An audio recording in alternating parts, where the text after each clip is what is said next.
نحمدہ ونصلی علی رسولہ الکریم اعوذ باللہ من الشیطان الرجیم بسم اللہ الرحمن الرحیم لو انفقت ما فی الارض جمیعا ما الفت بین قلوبہم ولکن اللہ الف بینہم۔ یہ جو تین ملکوں کا آپس میں دفاعی اتحاد ہوا ہے، دفاعی معاہدہ ہوا ہے، اللہ تعالیٰ کے اس فرمان کے مطابق اگر ہم دنیا کا مال و دولت خرچ کر کے اس اتحاد کو قائم کرنا چاہتے، یہ معاہدہ کروانا چاہتے تو نہیں ہو سکتا تھا۔ یہ معاہدہ اللہ کا بہت بڑا احسان ہے اہل اسلام پہ کہ اس نے ان تین طاقتور اسلامی ملکوں کا آپس میں ایک دفاعی معاہدہ کروایا ہے، اور اس میں یہ سمجھتا ہوں کہ وہ شاہ فیصل مرحوم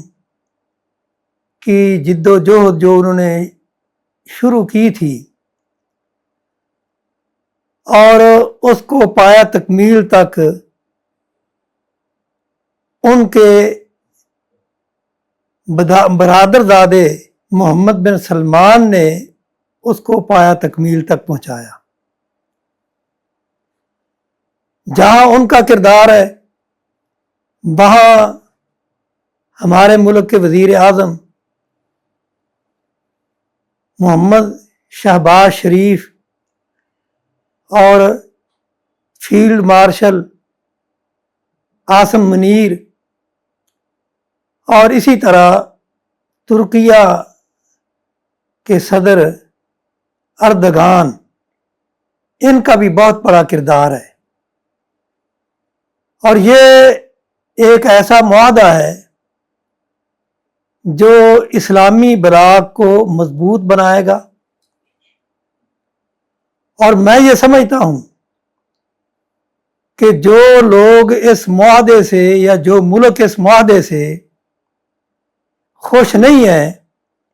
بلکہ وہ اس معاہدے پر اعتراض کر رہے ہیں، تو اس کا مطلب یہ ہے کہ وہ اگر امریکہ اور اسرائیل کے ساتھ بظاہر جنگ کر رہے ہیں تو وہ جنگ نہیں ہے، وہ نورہ کشتی ہے۔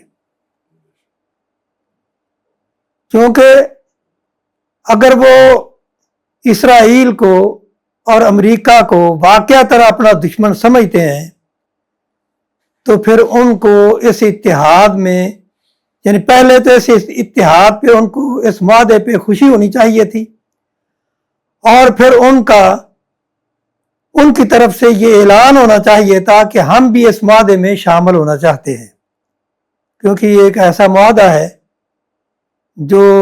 مسلمان ممالک کو یا اسلامی بلاک کو تقویت پہنچانے والا ہے۔ اور جو اس سے خوش نہیں ہے، اس کا مطلب یہ ہے کہ وہ اسلام اور اسلامی ملکوں کے حامی نہیں بلکہ وہ اسرائیل اور امریکہ کے حامی ہیں اور ان کے اتحادی ہیں، اور وہ صرف دنیا کو دکھلانے کے لیے یہ ایک ڈھونگ ہے جو انہوں نے رچایا ہوا ہے۔ اور اس کا ثبوت اس سے بھی ملتا ہے کہ جب وہ اپنے میزائل اسرائیل میں پھینکتے ہیں تو اسرائیل کا کوئی نقصان نہیں ہوتا، جب عرب اور اسلامی ممالک میں پھینکتے ہیں تو وہاں ان کا نقصان ہوتا ہے۔ تو یہ ایک سوالیہ نشان ہے۔ تو ہم ان سب کو یہ دعوت دیتے ہیں کہ اگر تم اسلام کے ساتھ مخلص ہو تو پھر اسلامی ملکوں کا جو یہ دفاعی معاہدہ ہے اس میں تمہیں بھی شریک ہونا چاہیے۔ اور یہی وجہ ہے کہ ایک طرف وہ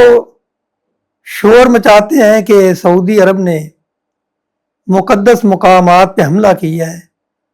تو کیا ان لوگوں کو حجاز مقدس نہیں نظر آتا؟ جب یہ حجاز میں میزائل پھینکتے ہیں تو کیا وہ حجاز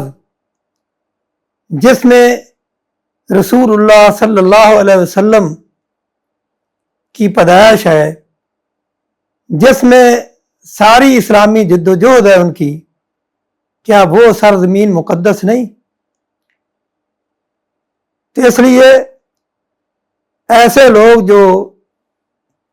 اس معاہدے پہ اعتراض کرتے ہیں، ہم ان کو دوبارہ سبارہ یہ دعوت دیتے ہیں کہ وہ اپنی اس سوچ کو بدلیں، اسلامی بلاغ کو مضبوط بنانے میں وہ اپنا کردار ادا کریں۔ اگر کوئی کردار ادا نہیں کر سکتے تو کم از کم اپنی خوشی کا اظہار کریں، تاکہ ہمیں معلوم ہو کہ یہ لوگ اسلام اور اہل اسلام کے ساتھ مخلص ہیں، وگرنہ پھر ہم یہ سمجھ دیں گے کہ یہ اسلام اور اہل اسلام کے ساتھ ان کی ہمدردیاں نہیں ہیں، بلکہ ان کی ہمدردیاں کسی دوسری جگہ ہیں۔ اللہ تعالیٰ اس اتحاد کو